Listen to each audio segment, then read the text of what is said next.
Praise the lord. ప్రభునామమునకు స్తోత్రములు కలుగునుగాక. ఈరోజు పాఠ్యాంశము యోహాను వ్రాసిన మొదటి పత్రిక 2వ అధ్యాయంలో నుండి ధ్యానించుకుందాము. ఆయన వాక్యము ఎవడు గైకొనునో వానిలో దేవుని ప్రేమ నిజముగా పరిపూర్ణమాయెను. ఆయన అనగా ప్రభువైన క్రీస్తు వారు దేవుని వాక్యము ఎవడు గైకొనునో వానిలో దేవుని ప్రేమ నిజముగా పరిపూర్ణమాయెను. పరిపూర్ణము అనగా ఇంకా దానికి హద్దులనేవి లేవు, అది సంపూర్ణమై ఉన్నదని అర్థము. కాబట్టి నా ప్రియమైన సహోదరి సహోదరులారా, మనమందరము కూడా దేవుని వాక్యమును బట్టి మనము నడుచుకున్న ఎడల దేవుని ప్రేమ మనలో నిజముగా పరిపూర్ణమై ఉన్నది. కాబట్టి ఈ లోకమునైనను లోకములో ఉన్న వాటినైనను మనము ప్రేమించకూడదు. ఎందుకంటే లోకంలో ఉన్న వాటిని ప్రేమించిన ఎడల మనము నరకానికి పాత్రులముగా అవుతాము. ఎవడైనను లోకమును ప్రేమించిన ఎడల మన తండ్రి అయిన యేసు క్రీస్తు ప్రేమ వానిలో ఉండదు. లోకములో ఉన్నదంతయు అనగా శరీరాశయు, అనగా పాపము, వ్యభిచారము అనేటువంటివి, నేత్రాశయు అనగా మన నేత్రములతో పాపము చేస్తూ ఉన్నాము. ఆ నేత్రములతో కనులతో చూసి మనము పాపము చేస్తూ ఉన్నాము. జీవపు డంబము అనగా శరీరాశలైనటువంటి ఇవి తండ్రి వలన వచ్చినవి కావు, మన తండ్రి అయినటువంటి ప్రభు వలన వచ్చినవి కాదు. లోకములో ఉన్నదంతయు శరీరాశలు, నేత్రాశయు, జీవపు డంబము మన తండ్రి వలన పుట్టినవి కావు, అవి లోక సంబంధమైనవే.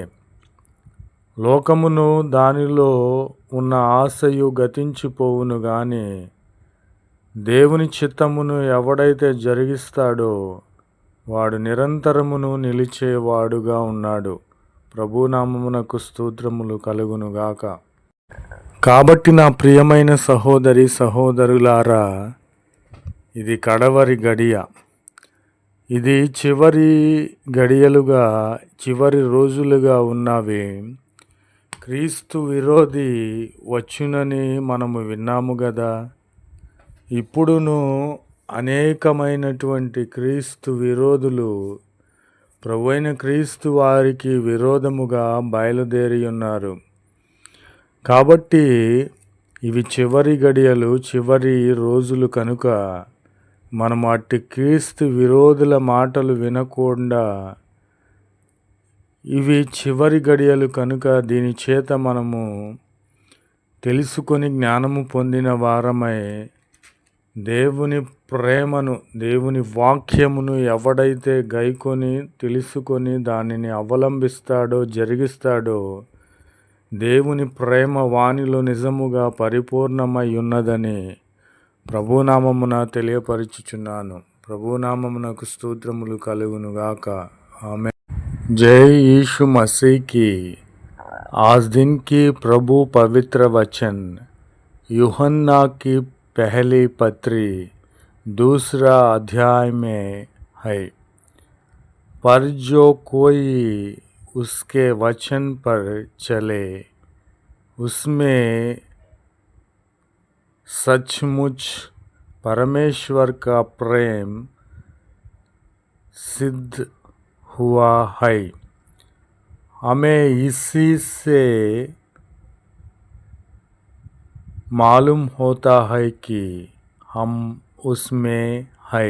यीशु मसीह की जय। आमीन।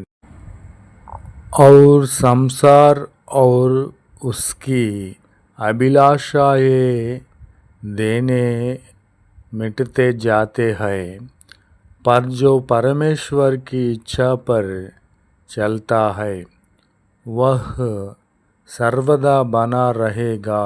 यीशु मसीह की जय। तुम ना तो संसार से और ना संसार में की वस्तुओं से प्रेम रखे।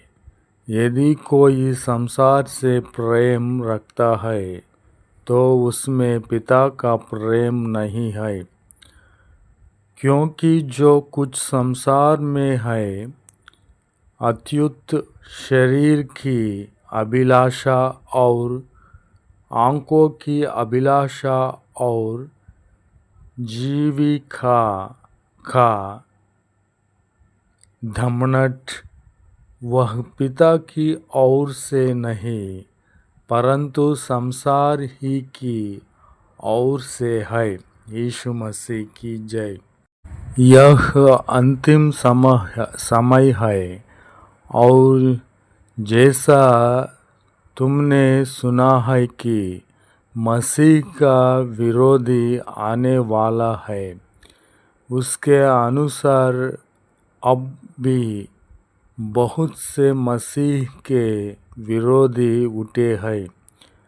उससे हम जानते हैं कि यह अंतिम समय है।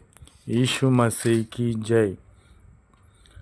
पर जो कोई उसके वचन पर चले, उसमें सचमुच परमेश्वर की प्रेम सिद्ध हुआ है। हम इसी से मालूम होता है कि हम उसमें हैं। आमीन। यीशु मसीह की जय।